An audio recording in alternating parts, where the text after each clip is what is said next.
अस्सलाम वालेकुम जी। मेरा नाम शाहिद है और आप लोग मुझे पहले भी देख चुके हैं। टर्की के हवाले से मैंने कुछ वीडियोस अपलोड की थी अपने फेसबुक पे और टिकटॉक वगैरह पे। तो वो दोस्तों ने मतलब मशवरा दिया, जेन यही था कि मैं 3-4 कंट्रीज में ऑलरेडी विजिट कर चुका हूं, तो मैंने कभी वीडियोस अपनी बनाई नहीं थी अपने एक्सपीरियंस की बेस पे। तो यहाँ आके कुछ मुझे फील हुआ कि नहीं, there should be some kind of memories कि मैं उनको अपने पास रखूं कल को मेरे लिए। तो ये इसलिए वीडियोस मैं बना रहा था। मुझे कुछ पर्सनल में फेसबुक पे और इंस्टाग्राम पे ना मुझे दोस्तों ने मैसेजेस किए जब मैंने अपने वर्क परमिट के बारे में वीडियो अपलोड की। तो वो ये बार बार कह रहे थे कि शायद भाई, how can we get the job, हमें जॉब कैसे मिल सकती है, टर्की में क्या सेटअप है और ये वो। तो मैंने सोचा कि यार सबको बार बार जवाब देने की बजाय या इंडिविजुअली जवाब देने की बजाय मैं तो इतना जवाब दे भी नहीं सकूंगा। तो सोचा कि मैं एक वीडियो बना लूं ताकि उन सब दोस्तों के लिए सारी इंफॉर्मेशन इसमें उनको डिटेल से मिल जाए। सबसे पहले जब मैं तुर्की में यहाँ पे आया तो मुझे नहीं अंदाजा था, मैंने इसके बारे में कोई R&D नहीं की कि यार टर्की में जॉब्स का क्या स्ट्रक्चर है, कैसे मतलब वहां पे लोग मिलते हैं या किस किस्म की जॉब्स वहां पे ज्यादा है। मेरा फील्ड है IT का और मैं basically system and network engineer हूँ। तो इस बेसिस पे मुझे लग रहा था कि यार मैं ना मतलब वहां जाऊंगा और जॉब मेरे लिए कोई मसला नहीं है, क्योंकि 10 से 12 साल का मेरा अपना एक्सपीरियंस है इसमें। यहाँ आने के बाद पता चला कि टर्की में सबसे बड़ी हर्डल जो है ना, सबसे पहली हर्डल वो है यहाँ की लैंग्वेज। स्पेशली आप अगर इस्तांबुल में हो, जो कि ज्यादातर पाकिस्तानी इस्तांबुल नहीं आते हैं, वहां पे लैंग्वेज का बड़ा प्रॉब्लम है। उनको इंग्लिश बिल्कुल नहीं आती। उर्दू तो क्या आनी है, खैर इंग्लिश एक इंटरनेशनल लैंग्वेज है जो कि मुख्तलिफ कंट्रीज में, मैं थाईलैंड गया हूँ वहां पे भी लोगों को थोड़ी बहुत इंग्लिश आती थी, लेकिन यहाँ पे तो वो थोड़ी बहुत वाला भी चक्कर नहीं। So it's really hard to communicate with them कि अगर आप अपनी कोई बात उनसे करना चाह रहे हैं, इवन कि आप स्टोर पे जाते हो कोई चीज लेने के लिए, तो वो भी आपको नहीं दे समझ सकेंगे कि भाई आप क्या मांग रहे हो उनसे। तो सबसे पहले जिन्होंने यहाँ पे आने का प्लान है उनसे मेरी यही गुजारिश है कि वहां पे आप पाकिस्तान में हैं 2 से 3 माह का कोर्स करें टर्किश लैंग्वेज का। कम से कम बेसिक लेवल की अगर हो जाए तो वो बेहतर है। अगर वो यहाँ पे आ गए हैं और अभी स्ट्रगलिंग कंडीशन में है, डेफिनेटली उनको जॉब्स नहीं मिल रही, क्योंकि मैंने एक कंपनी में अभी अप्लाई किया था, IBM का यहाँ पे मेन हेड ऑफिस था, मैंने उनको अप्लाई किया। उनके जो HR मैनेजर थी उसकी कॉल भी मुझे आई, बल्कि कॉल नहीं, उसने टेक्स्ट किया मुझे व्हाट्सएप पे और उसने ये कहा कि जी we want to hire you but you need to learn about the Turkish language. हमें पता है आपका एक्सपीरियंस बहुत अच्छा है, सब कुछ है, लेकिन आपकी टर्किश लैंग्वेज सबसे बड़ा हर्डल है।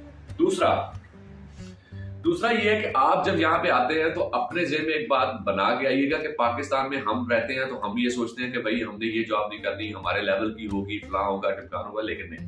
क्योंकि यहाँ पे जब आप आते हैं तो जॉब मिलने तक आप यहाँ पे एज ए टूरिस्ट हो। अब एज ए टूरिस्ट काम करना इलीगल है, तो जिसने भी आपको इलीगल स्टेटस पे जॉब देनी है वो डेफिनेटली उस लेवल की जॉब नहीं देगा जो आपको एक्सपेक्टेड है। या तो वो प्रॉपर्ली आपका इंटरव्यू करके हायर करके और वो अपने वो प्रोसीजर होता है, या आपको वो उस लेवल की जॉब देगा जैसे आप लेबर की जॉब कर रहे हो, या जॉब वो आपसे अच्छे पॉइंट की लेगा, लेकिन आपको सैलरी उस हिसाब से नहीं मिलेगी। नॉर्मली सैलरी 5 से 6 हज़ार लिरा तक अब जा रही है, लेकिन जब मैं आया था यहाँ पे 3 से 4 हज़ार लिरा मैक्सिमम सैलरी थी जो, लेकिन एट दैट टाइम लिरा भी अच्छा था, उसका स्टेटस ठीक था। तो सबसे पहली हो गई बात आपकी लैंग्वेज की।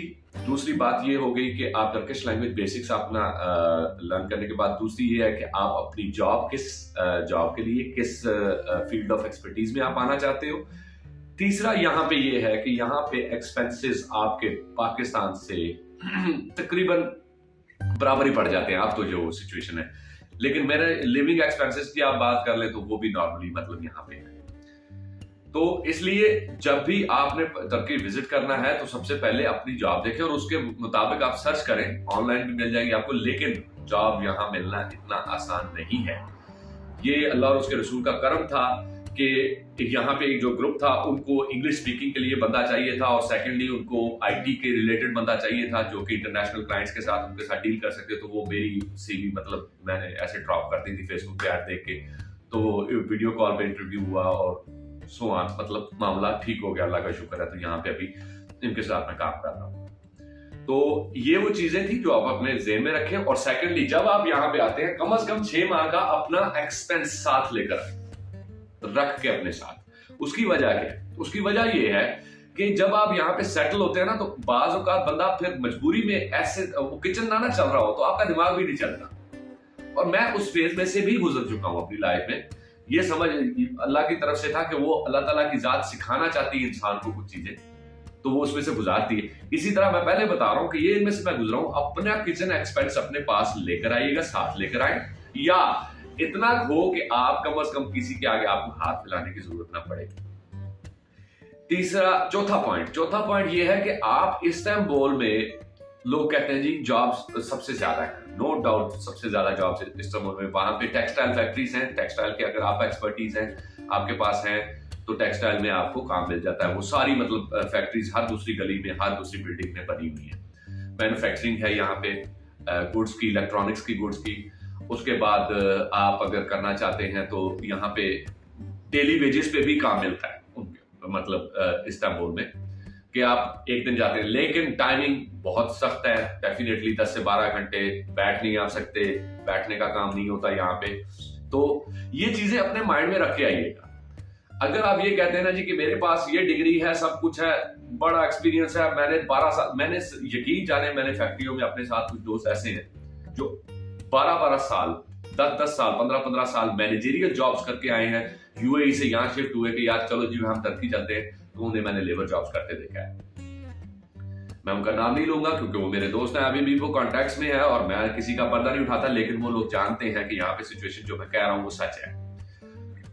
हमें भी बड़ी ऐसी जॉब्स करनी पड़ी क्योंकि सर्वाइवल की जरूरत थी, मजबूरी थी, एक्सपेंसेस को बेयर करना था। सो बेसिकली मेरा आपसे मशवरा यही है कि अगर आपको लैंग्वेज आती है तो it is really easy to communicate with them, और फिर आप उनके साथ डिस्कस। रियल एस्टेट में काफी जॉब्स हैं, लेकिन वहां पे भी टर्किश लैंग्वेज मैंडेटरी है। उसके बगैर आपको नई सेकेंडरी लैंग्वेज में क्योंकि यहाँ पे लोग हमारे जैसे नहीं है कि हम उर्दू को छोड़ के अगर इंग्लिश बोले तो अपना स्टेटस हम बड़े मतलब स्टेटस वाले लोग बनने के चक्कर में हम इंग्लिश को ही अडॉप्ट करके बैठे हैं और कहते हैं जो इंग्लिश बोलता है वो पढ़ा लिखा है। यहाँ पे अगर आप इंग्लिश बोलते हो तो लोग आपके साथ इस तरह आपकी तरफ ऐसे देखते हैं कि यार ये कौन है, ये मतलब इसको हमारी जुबान ही नहीं आती, तो ये बात करने कैसे आ गया। तो ये बड़ी कंडीशन है, आप इन चीजों को माइंड में रखें। सेकेंडली, जब आप इस्तांबुल आते हैं, अब तो खैर लिविंग एक्सपेंसेस काफी बढ़ चुके हैं, तो अपने ज़हन में ये रखिएगा कि 4 से 5 हजार लिरा का आपका जाती एक्सपेंस होगा। अगर आप कंबाइंड मतलब लिविंग में रहते हैं तो कम से कम 3 से 3.5 हजार, 2.5 से 3 हजार लिरा आपका एक्सपेंस पर मंथ का होता है। तो ये माइंड में रखिएगा कि 18 से 20 हजार लिरा आपने अपने पास in stock for the living expenses for the next 6 months आपको रखना पड़ेगा। बाकी ये वो चीजें थी जो है, बाकी अल्लाह पाक सबको रिज़्क दे, सबको रोजी दे। मैं तो यही चाहता हूं कि अल्लाह ताला की जात जिसको जो उसके लिए बेहतर है वो करे, हिम्मत नहीं हारनी चाहिए। बाकी मैं आपके सामने हूं। अगर कोई ऐसा क्वेश्चन रह गया है जो मैं जिसका जवाब नहीं दे पाया, तो आप काइंडली वो मुझे टेक्स्ट कर दीजिएगा, मैं उसके बारे में वीडियो बना के अपलोड कर दूंगा। Thank you very much.